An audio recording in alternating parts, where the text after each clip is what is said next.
Ladies and gentlemen, welcome to this edition of the Players NIL podcast. My special guest today, I'm really excited to dive into his business, his life, and his wisdom, is Nick Bonacore. Nick, welcome to the podcast. Mark, thanks so much for having me on. I'm excited, man. I'm excited to dig in with you. Appreciate you. Cool. Well, before we talked about your mission and your life with the Reform Sports Project, I asked the same two questions of all of my guests because I think one of our missions here is to use athletics to better our lives. And most of my guests and most of the people in this industry come from an athletic background. But I use two words, Nick. One is sports and one is athletics. Sports is the fandom part, athletics is the participation part. Let's start with sports. Tell me about your childhood, some of your heroes, the teams you watched, the people you watch games with. How did you get involved with sports?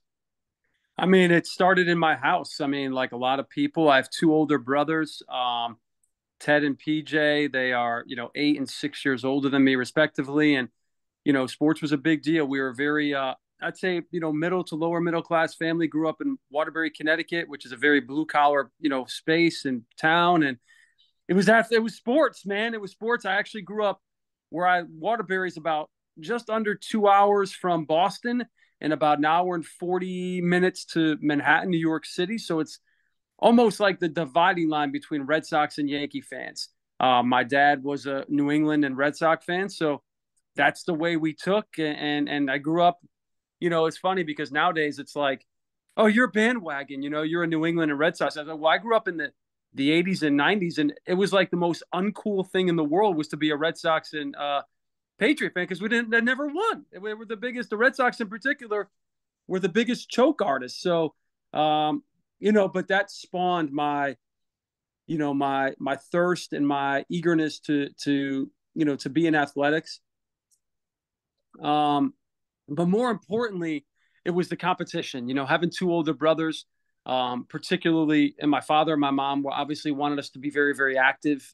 Three boys in the house, but my brothers were athletes in their own right. They both played college sports, and growing up, I mean, to me, they were. I always tell people it was like for me, I might as well have been living with like my father. My brother Ted was the Dick Butkus of my life, and my brother PJ was the Joe Montana. I mean, they were the oh my god, they're on the cover of the newspaper and all that stuff, and that's what I wanted to be, and it was all sports every season, and times have changed, and we were in New England, so we couldn't really play baseball year round or anything like that, but it was football season, you played football. Basketball season, you played basketball. And baseball season, you played baseball. And, a lot of playing in the street with your friends and, playing pickup games and just anything that we could do to compete is what we did. And that's what it was. And my heroes, as far as athletically, God, I mean, I'm a big Michael Jordan fan. Who didn't love watching Michael Jordan? I actually met some people who didn't like it. And I couldn't believe they didn't like him.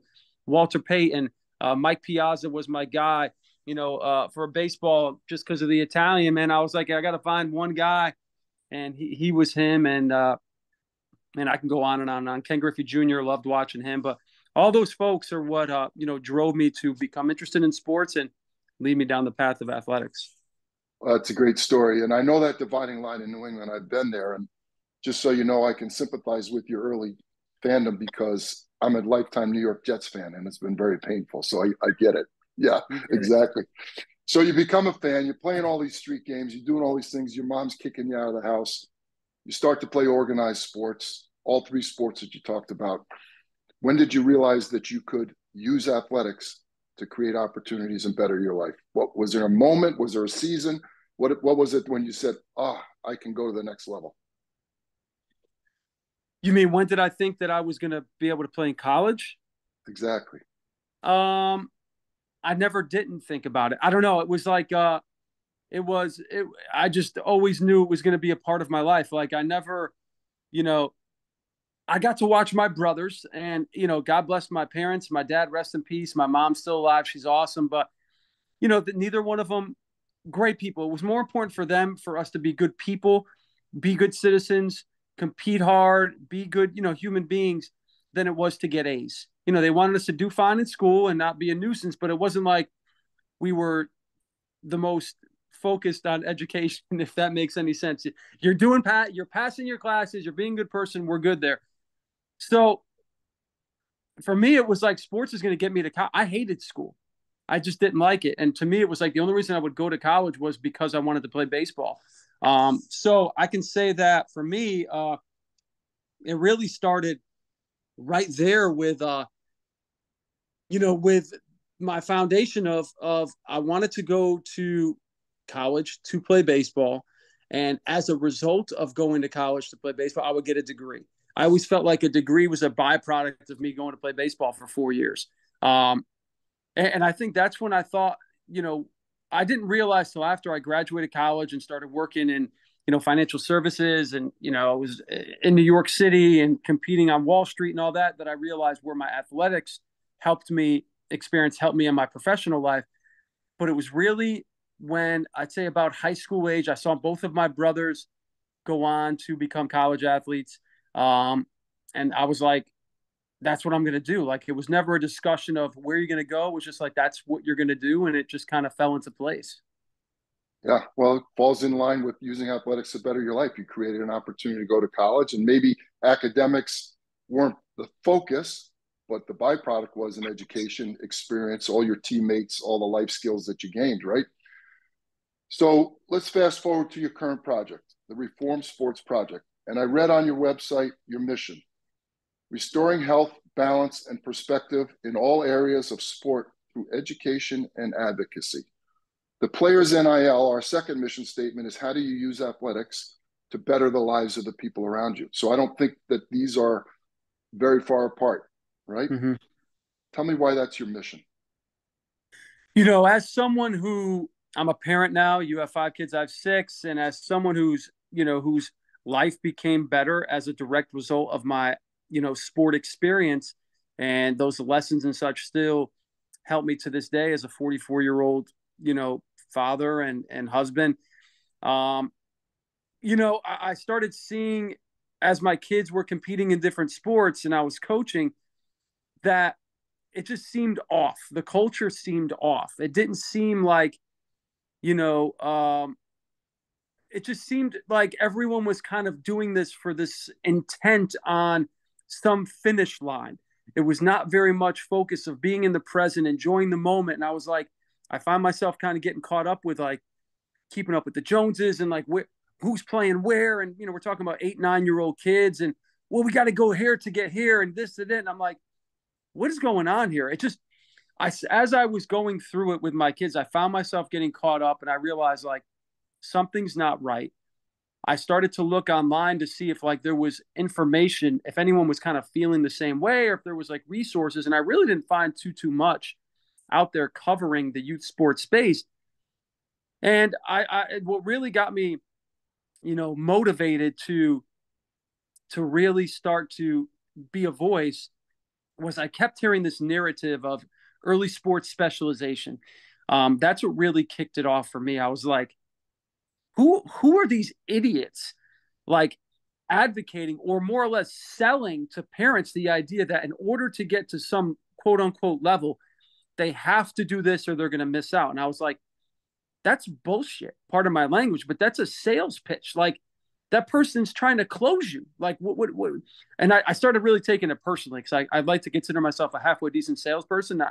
It was almost like once I saw it, I couldn't unsee it. And I felt like, screw all these idiots. They're not going to pull the wool over my eyes. And that's really what got me going. It took me down this, this path of where we are now, almost 5 years later and tons of content, a team and, tons of reach. And we're realizing that this is an issue. There's a need in the space for education and people feel the same way that I do. They're looking to places to find information to help them make the most informed decision. And that's where we want to step in. Yeah, that's a great answer. So the vision statement on your website is to be the leading destination for content focused on healthy, holistic approach to youth sports. So right in line with what you just said.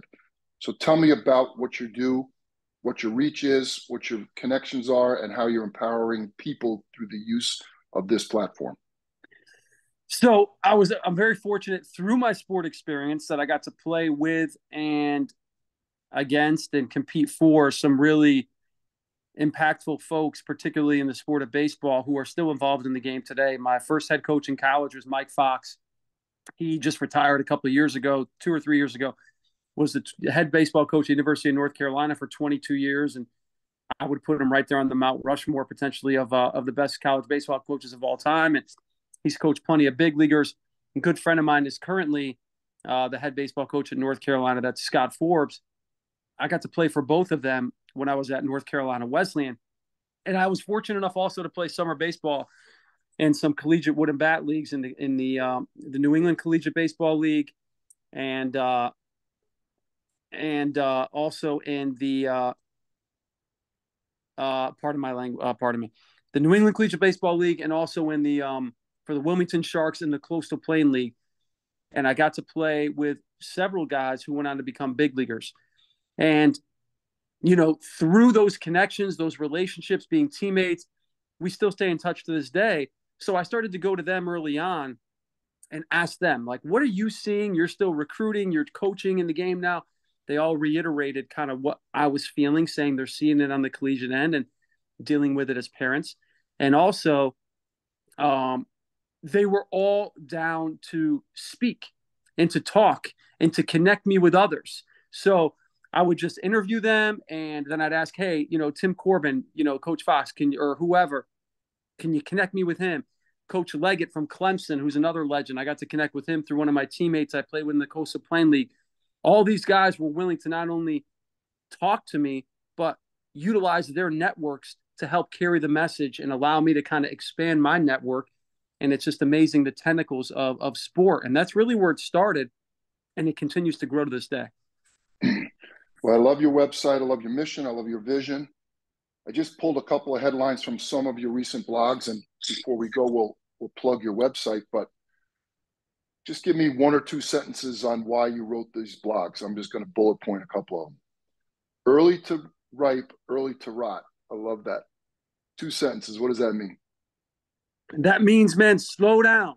You know, it's like I'm trying to make people understand. Everyone wants to have their kid be the best 8-year-old, 9-year-old, and I get it. You want your kids to be the best, but don't underestimate the value of being a late bloomer.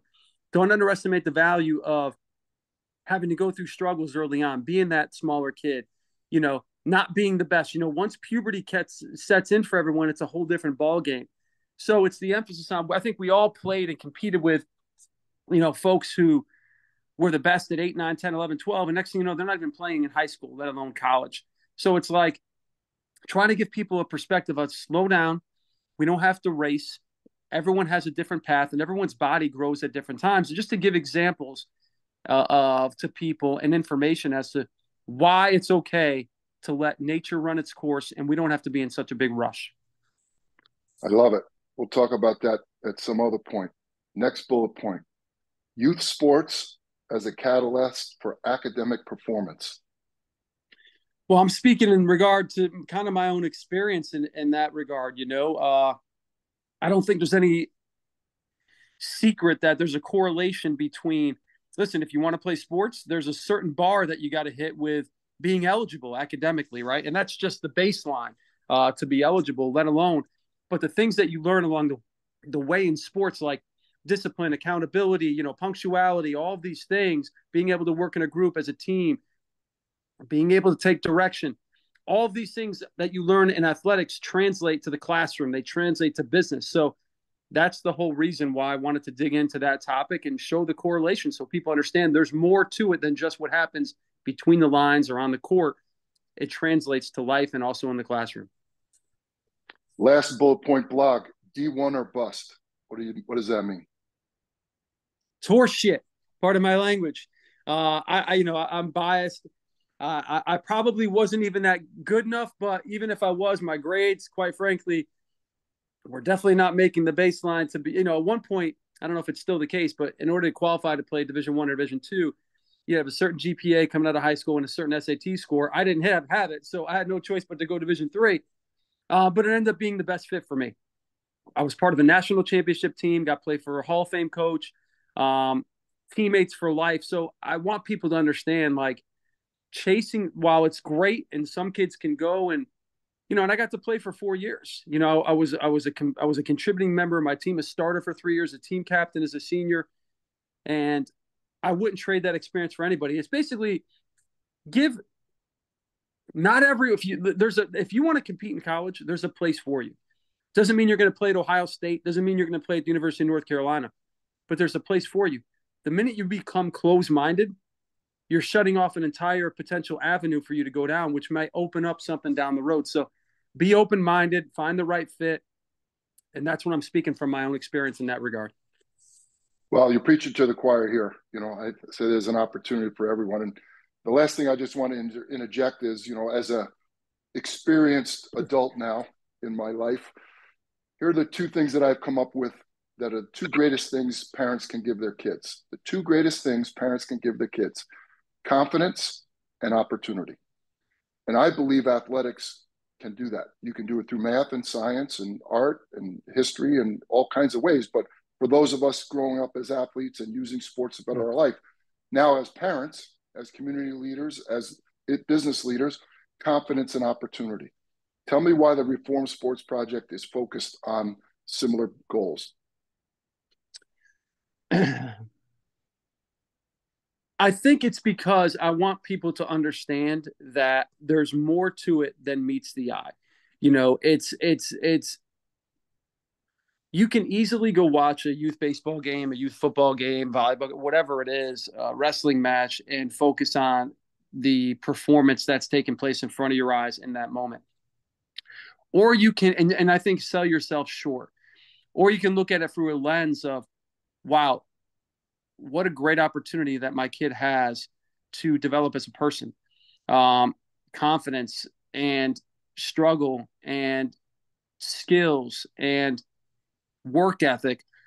There's so much more to extract from the experience when we take it from a vantage point of how is this going to help shape my kid from a human being standpoint versus an athlete standpoint.